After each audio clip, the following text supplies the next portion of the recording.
Gravity Falls is littered with all kinds of mysteries at every corner, and I am not just talking about its storytelling aspect. If you are paying attention, every episode has these secret codes hidden around. And these weird letters and numbers are not just for show. You can actually decipher them to find out what they mean. There are codes at the end of each episode, and there are other codes that are hidden more creatively within the runtime of the episode. But how exactly do you decipher them? Well, the show itself teaches you how to do that. And like all episodes, it all starts with the intro.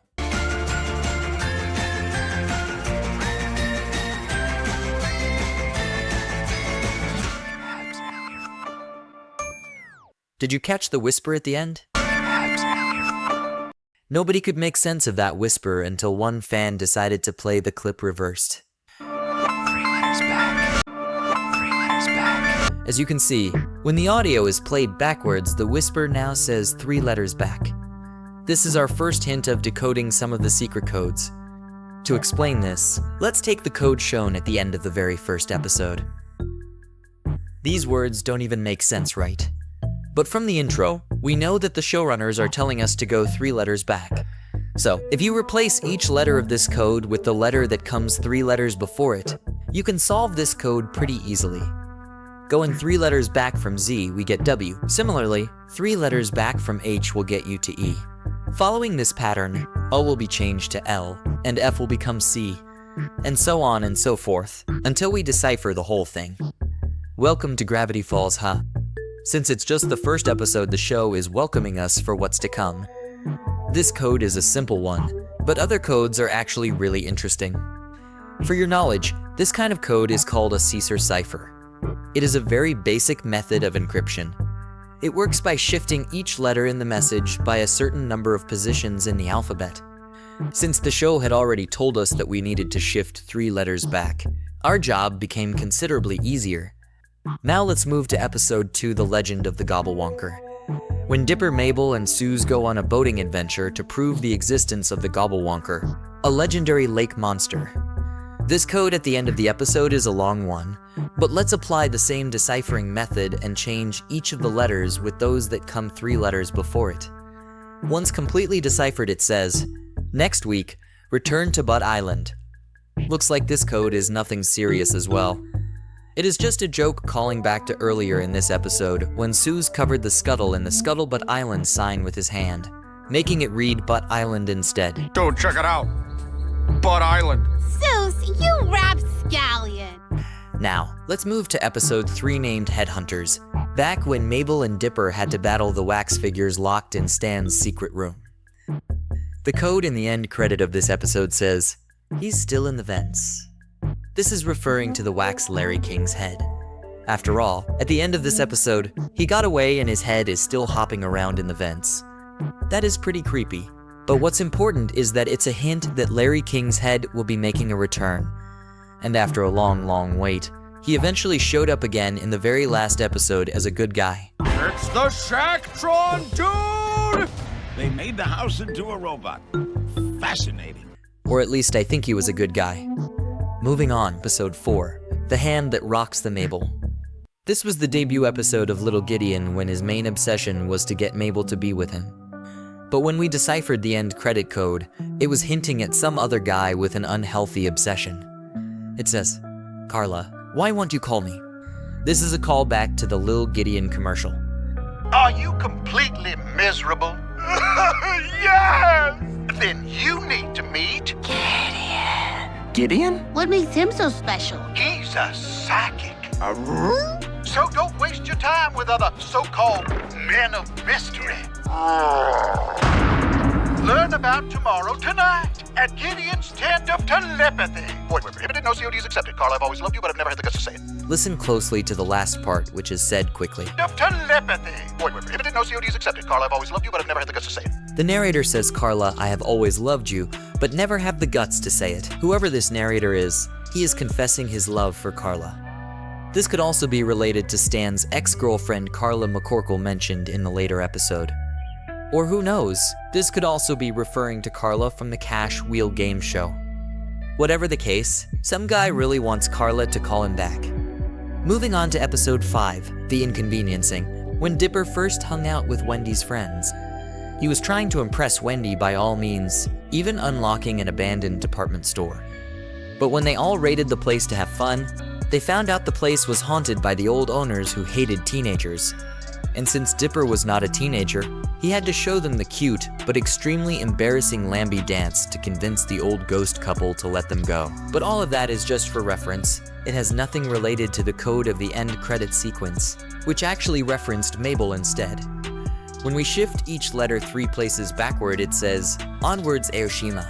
This phrase is referencing what Mabel said while hallucinating on Smile Dip. The future is in the past. Onward, Aoshima! There's also a backward message in this episode, but for more detail on that, you can check out this video covering all reversed messages. Let's just move to the extremely interesting code of episode 6. This is a long one, but once decoded it says, Mr. Caesarian will be out next week. Mr. Atbash will substitute. By Mr. Caesarian, the showrunners mean the Caesar cipher that we have been using till now. This means that this 3 letters back method will not work for future end credit scenes, and it will be replaced with Mr. Atbash, which refers to the Atbash substitution cipher. But before moving to the code for episode 7 and explaining the Atbash cipher, let's look at something we missed during the intro.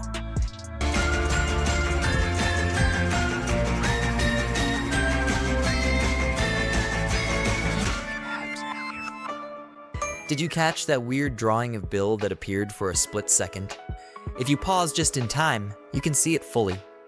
There is a lot here, but our focus is on this code on the left. You can actually use the Caesar cipher on this, and once you apply the good old 3 letters back technique, you get a phrase that says, "Stan is not what he seems." That's a pretty big hint of what's to come. This code has been sitting in the intro from episode 1. Before the release of season 2, fans couldn't help but believe that our Stan is an evil guy, especially because of that shady scene in the last episode, which ended with this page saying, "Trust no one." Now let's move to episode 7. From the code of episode 6, which said Mr. Caesarian will be out next week. Mr. Atbash will substitute. We know that we will be using the Atbash cipher instead of the Caesar cipher from now on. There is another hint in the intro of episode 7. The whisper has changed, and if we play it reversed now, it says, Switching A and Z is just another way of saying the Atbash cipher. Instead of going 3 letters back, now we will be going all the way back. With Atbash, all you have to do is substitute each letter of the alphabet with the letter that is the same distance from the end of the alphabet. Meaning the first letter A will be replaced with the last letter Z. The second letter B will be replaced with the second to the last letter Y. The third letter C replaced with the third to last letter X, and so on. So let's apply this to the end credit cryptogram of episode 7. K will be replaced with P because K is the 11th letter from the top and the 11th letter from the bottom is P. The next letter of the code Z will be replaced with A, since Z is the last letter and A is the first letter. When completely translated using the Atbash code, this says, Paper Jam Dipper says, Ogwixkagadsada. Wait, what? What is this Ogwixkagadsada? Did we get another code? A code within a code from Paper Jam Dipper? The answer is no. After trying as hard as they could, nobody knew what this was saying. If you remember, in this episode, Dipper uses an off-kilter copy machine to make clones of himself so he can impress Wendy. But accidentally, his clone number 4 turned out weird as a result of a paper jam. Come on, you're not gonna make me partner up with him, are you? Shh, don't be rude. Hey, buddy, hey, it's okay. Paper Jam Dipper is a special little angel, but he honestly made no sense. So when the end credit is translated to, Paper Jam Dipper says, Ogwixkiatsada, he is just talking gibberish. Or maybe the Paper Jam Dipper is saying something important and we just haven't found the meaning yet. That's possible because gibberish in Gravity Falls is rarely just gibberish. Anyway, we will leave you with that thought and move on to episode 8, Irrational Treasure. This is the one where Dipper and Mabel discover evidence that the reported town founder of Gravity Falls is a poser. The real founder was a former president, but he was made to disappear in a great conspiracy by the government. Anyway, what we are interested in is the end credit code of this episode. Once we decode this code using the Atbash cipher, it says, E pluribus trembli. In Latin, this means out of many trembli, which is a reference to a real-life phrase e pluribus, unum meaning out of many one. This was actually a de facto motto of America until 1956. It referred to the union formed by the separate states. Gravity Falls changed it from out of many one to out of many trembly, referring to Quentin Tremblay, who appeared in this episode, who is of course the forgotten founder of Gravity Falls and the 8.5th president of the United States of America. This is a high-level joke that a few will get, and I'm not one of them. What I can tell you about is that there is another code in the same episode.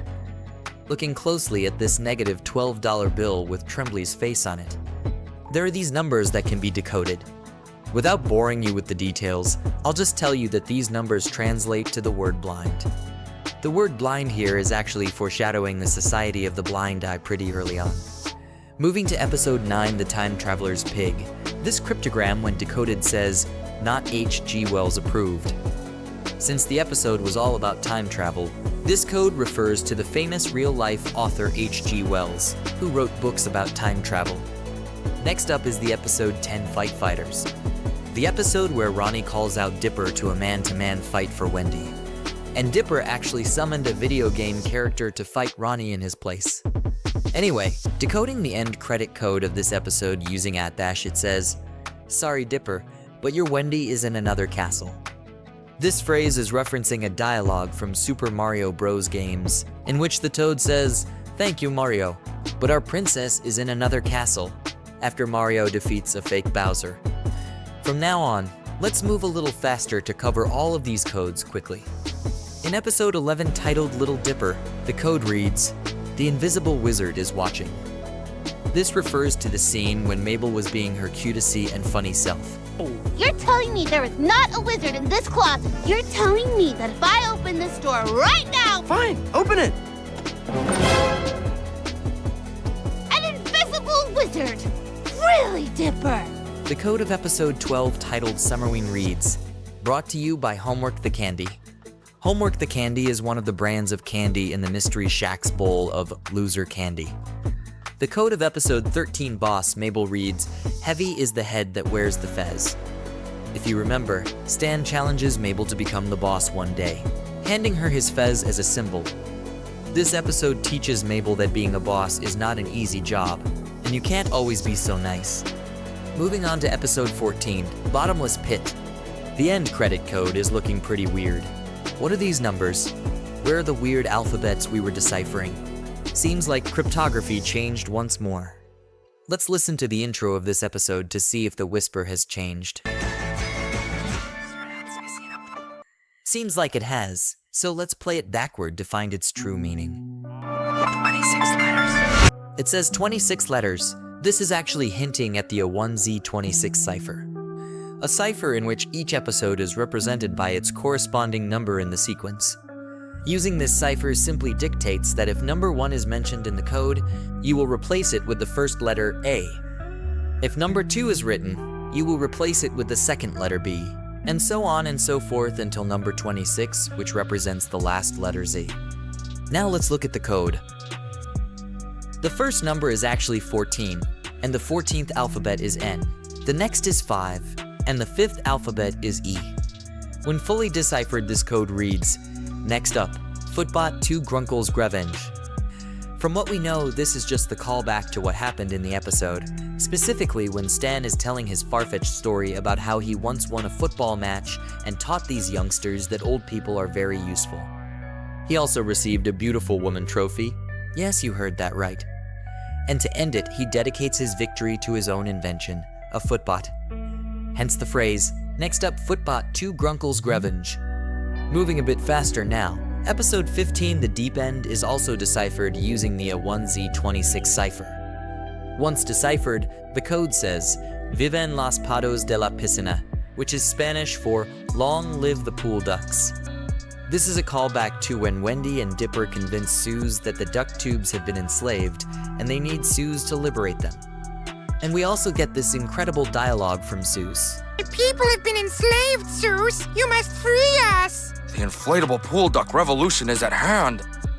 Episode 16 Carpet Team shows a cryptogram at the bottom of a page in Why Am I Sweaty? Look, since these are alphabet and not numbers, we can decipher this with the good old Caesar cipher. Shifting each letter 3 letters back, we get puberty is the greatest mystery of all. Also go outside and make friends. It's a great message from Alex Hirsch. He is basically telling all the nerds like us to go outside and touch the grass. Now let's look at the end credit, a 1Z26 code of this episode. When deciphered it says, "But who stole the capers?" It is referring to the book on Dipper's summer reading list, The Sibling Brothers and the Case of the Caper Case Caper. Episode 17 Boys Crazy's end credits scene is the first of its kind. When Decoded, the cryptogram reads, "Happy now, Ariel?" It's a real-life reference to Ariel Hirsch, who is show producer Alex Hirsch's twin sister. This episode has American singer and dancer Lance Bass showing as a guest star as a member of Several Times Band. This was a gift from Alex Hirsch to his sister, who was obsessed with Lance when she was around the age of Mabel. Alex later got Lance to meet Ariel in person and made that dream come true for her. Moving on to episode 18 Land Before Swine. During Stan's fantasy sequence, we see his back turned and his bare back where his tattoo should be. A tattoo that Dipper always asks about, and Stan denies that he has one. Instead of the reveal of the real tattoo, we find a code OLHV in its place. Once decoded using the Caesar cipher, it says, lies. So the mystery is saved for another day. As for the end credit code, it says, it works for pigs.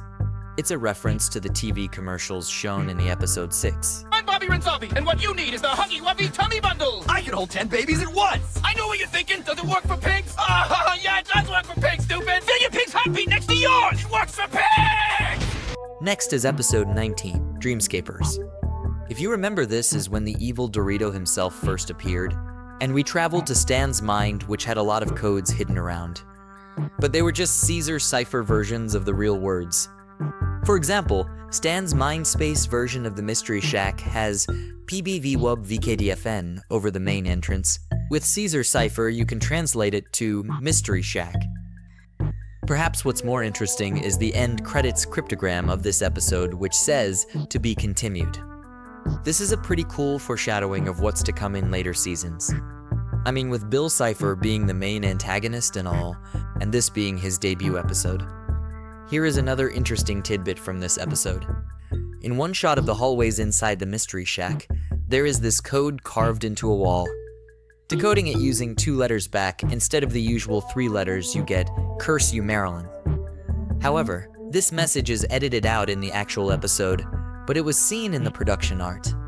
This further confirms that Marilyn from Owl House divorced Stan in Vegas after 6 hours of marriage. If you don't understand, you can watch our video on Gravity Falls references in other shows.